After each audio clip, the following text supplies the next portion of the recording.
Hello kids, it's a beautiful rainy night here.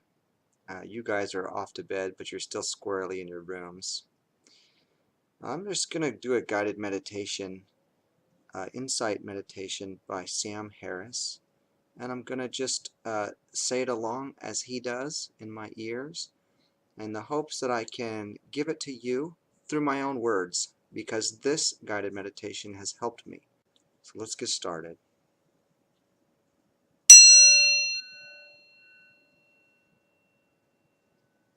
Take a seat, either in a chair or cross-legged on a cushion, and gradually become aware of the sensations of sitting, feelings of pressure in your back or legs.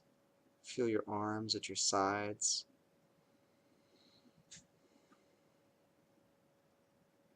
And perhaps take a few deep breaths.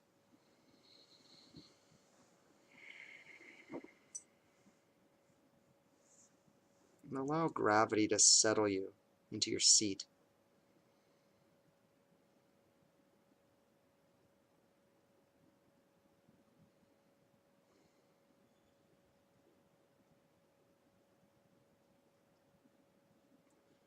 Now gradually become aware of the process of breathing. Notice where you feel the breath most distinctly, either at the tip of the nose, on the rising, falling of the abdomen.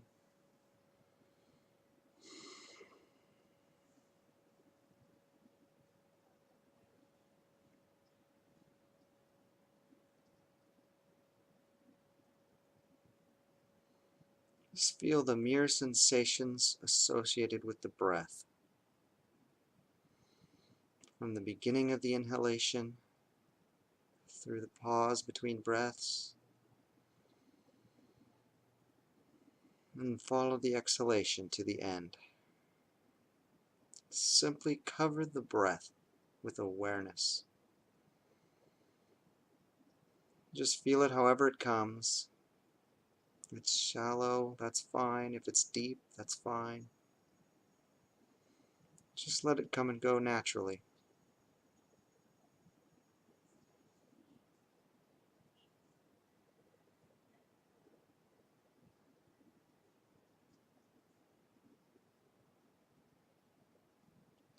See if you can notice the next inhalation from the moment it begins, through its full duration. And so too with the exhalation.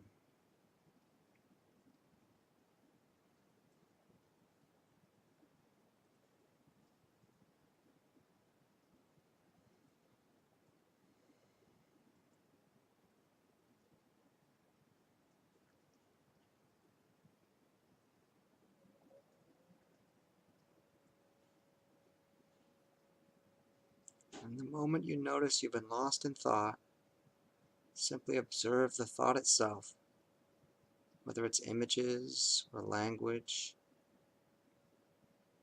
Notice how it disappears and immediately come back to the sensations of breathing.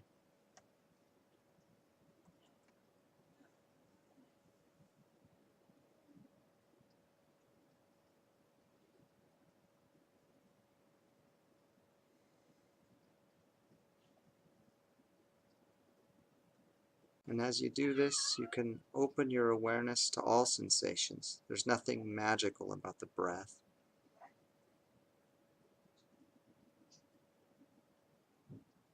So you can feel sensations in your body, wherever they spontaneously appear.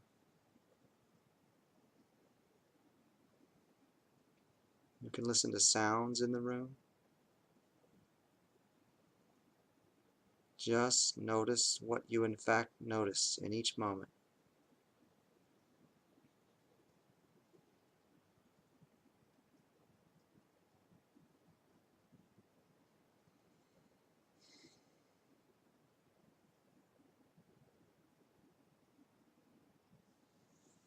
Simply let your awareness be the space in which each sensation arises. Feelings of pressure, movement,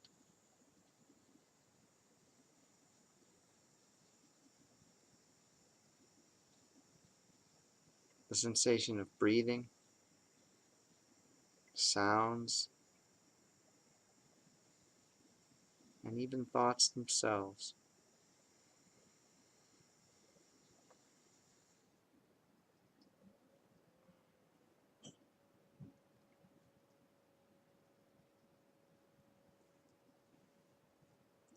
Everything that you notice is arising in the same space of consciousness. The sensations of your body, the sounds in the room, feelings of fatigue or restlessness, whatever you can feel or sense or perceive is arising in consciousness in this moment.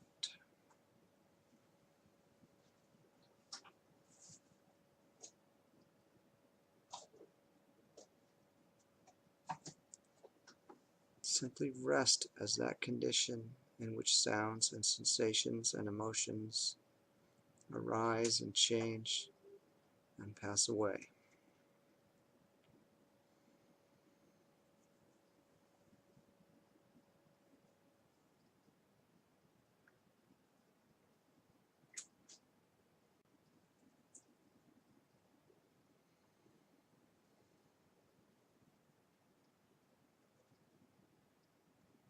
Take a moment to feel the sensations of your face and head.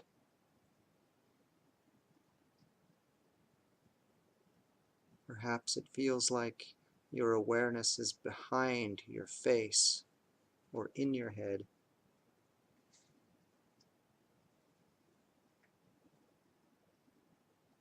But the feelings of your face and head are in awareness in this moment. They're appearing in the same condition.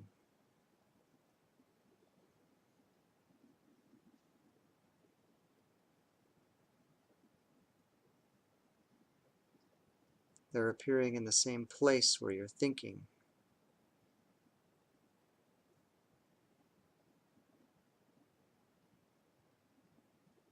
Your thoughts are not in your head. Your awareness or consciousness is not in your head. As a matter of experience, everything is appearing in consciousness, moment by moment. And this includes the feeling of having a head, the feeling of being behind your face, your eyes, looking out at a world that is other than what you are.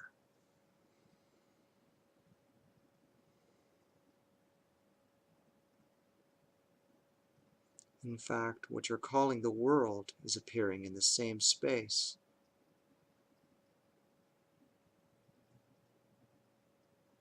Take a moment to open your eyes and notice the apparent change in your experience. Now there's a sphere of light and color that you see. But what has changed?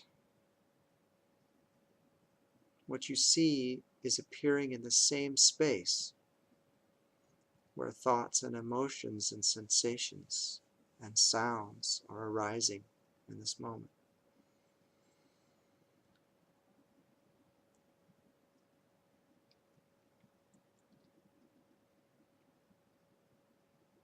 Close your eyes again and stare into the darkness behind your eyelids.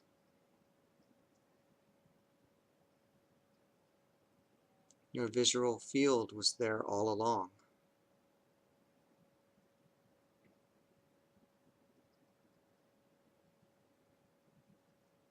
Everything you can notice is simply a perturbation of consciousness, a phenomena, a dharma.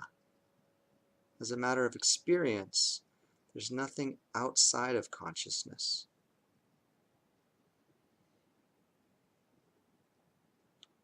Simply rest as that condition in which thoughts and sensations and sights and sounds and moods and emotions arise in each moment.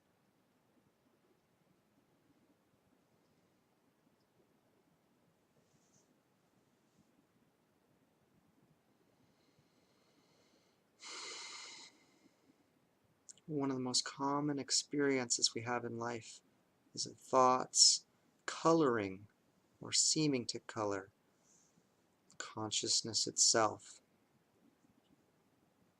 Happy thoughts make us happy, sad thoughts make us sad. But there's actually an illusion here that we're not seeing.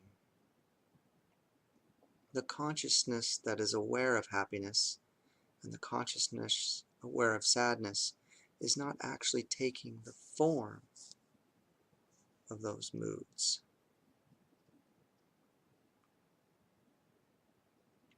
Take a moment to recall something that bothers you, a disappointment, or a recent embarrassment,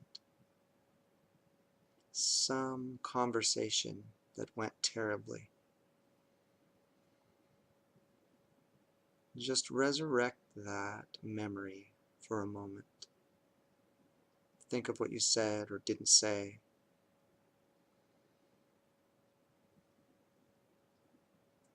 Think of what you should have done, what you regret. Whatever it is, feel that mood that arises as you dwell on this memory.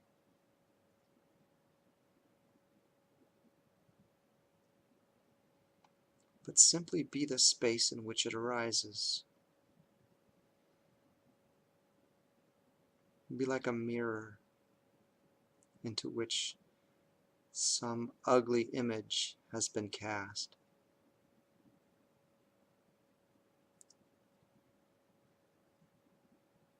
A mirror is never changed by what it reflects. If you can feel that it never really takes the shape of a bad mood.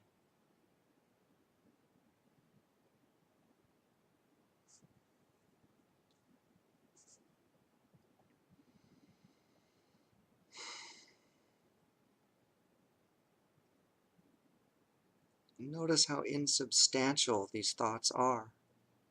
How is it that a thought, this mere image or bit of language in the mind, ever convinces you that it is what you are? How is it that your experience is ever trimmed down and determined by the next arising image or sentence?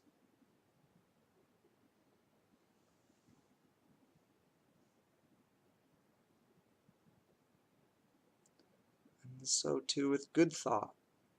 Think of something that makes you happy. Picture someone you love. Picture them being happy.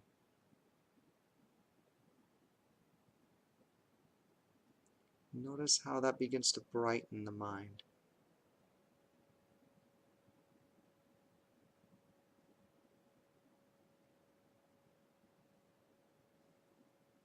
But what is it in you that's aware of these changes? Simply aware. Not actually identical to the next arising thought or mood.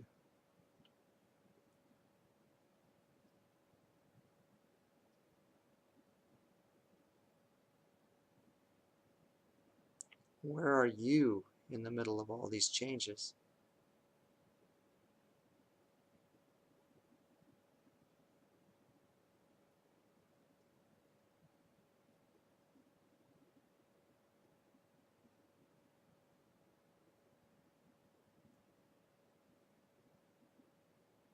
As a matter of experience, you are not identical to anything that you could notice by the mere fact that you're noticing it, and by the mere fact that it's changing in each moment.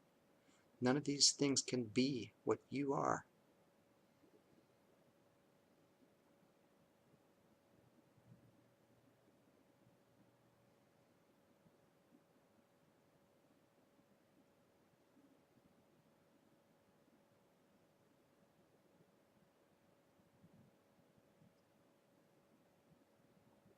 Again, the moment you notice that you're lost in thought, that you've been thinking without noticing, the arising of thought as an appearance in consciousness. Simply become aware of the thought itself, the images, the sounds, or the apparent sounds in the mind, and then come back to the sensations of breathing, or to sounds, or sensations in the body. Reality. Just notice the next appearance, whatever it is.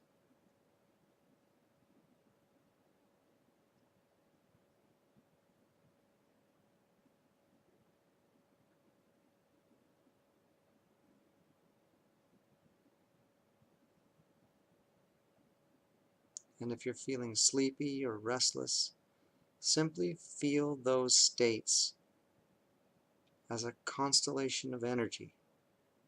How is it that you notice that you're sleepy or restless? How do you know that you're sleepy? There must be some signature in the body.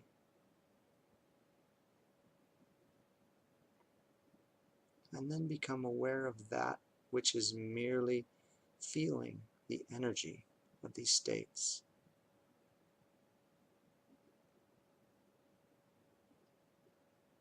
And that which is aware of sleepiness is not in fact sleepy.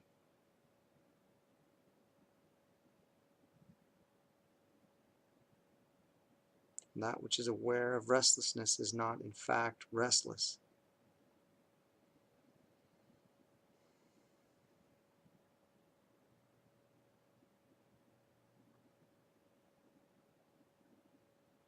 Meditation is simply a means to continually drop back into this state of mere witnessing of everything that arises, without there actually being a witness.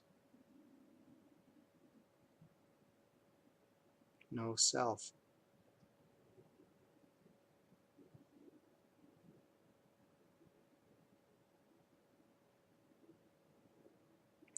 Once again, you can open your eyes. Notice any apparent change. Does it feel like your experience just got bigger in some way? Now all of a sudden the world has come rushing in. But consciousness didn't get any bigger. You were just as conscious with your eyes closed. And the world that you see with open eyes is simply appearing in consciousness. There really is no outside and inside as a matter of experience.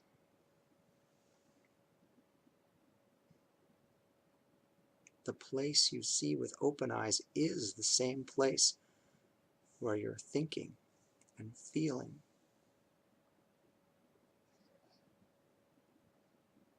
I'll show you.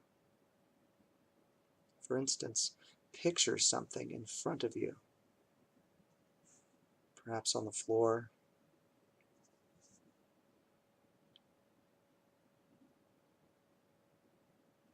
With your eyes open, picture a candle burning. Now, some people can visualize things quite vividly, but even those of us who can't can still get something there in space, in the mind's eye, something superimposed on what we see with our physical eyes. The candle, or any other object you can visualize, is a thought. It's a thought that's now appearing in the midst of what you're seeing with your open physical eyes. And what you see with your open eyes is structured in a very real sense by concepts in the mind, by patterns, some of which are genetic, some of which are built up by experience, by which we recognize objects and differentiate them in space.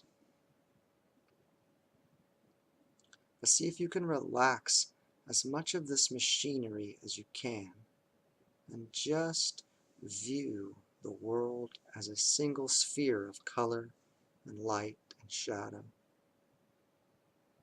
Forget about the objects. Forget about the boundaries between objects. And just encounter the raw data of seeing.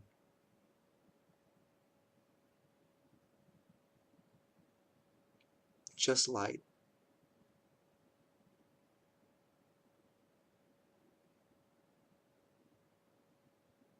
And just let your awareness go as wide as possible. And see a totality of light and color.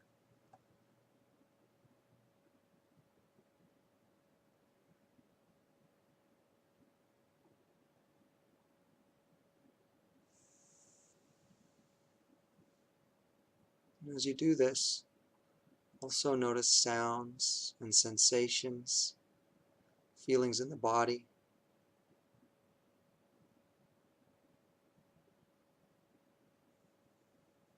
Just let consciousness be a single sphere of experience.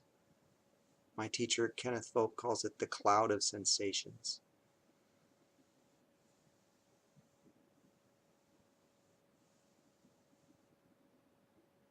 Where are you in this condition? Where's the self that answers to the name of I? Is there actually a center to this experience?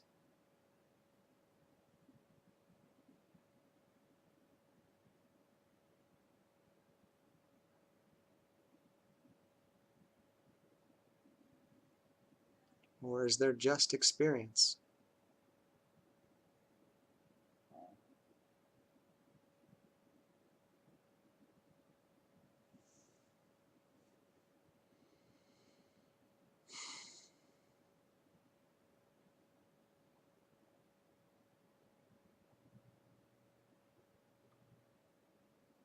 See if you can notice the next thought that arises as it arises.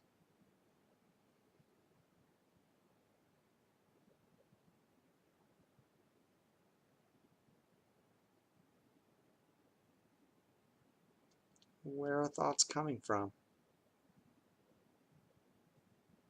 And where do they go?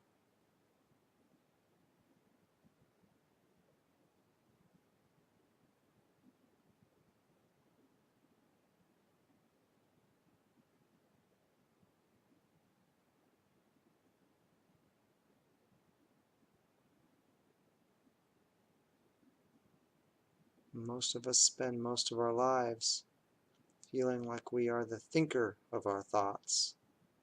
Where is this thinker?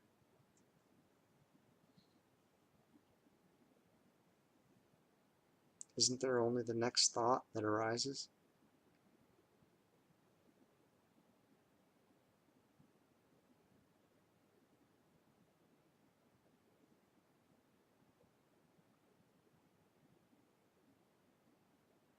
If you look closely, you'll begin to see that the feeling of being the thinker, the feeling that you are authoring your thoughts, or that you're identical to them, that is what it's like to be thinking without noticing that you're thinking.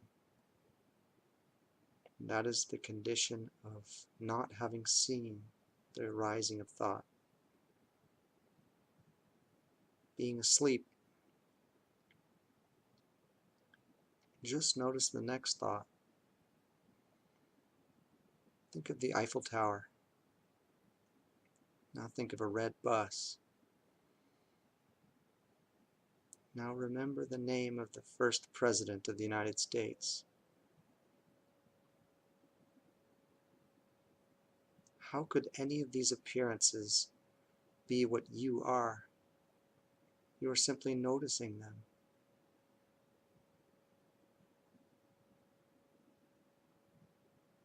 They arise in an instant and pass away in the next. How is it you ever feel identical to this voice that seems to be in your head?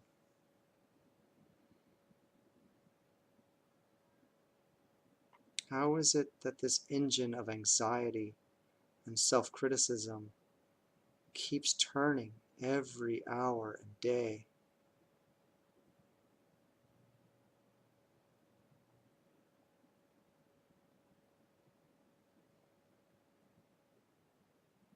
For the last minute, just allow yourself to begin again.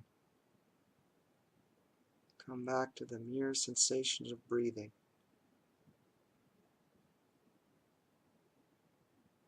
To sounds. To the feelings of pressure and tingling in your body.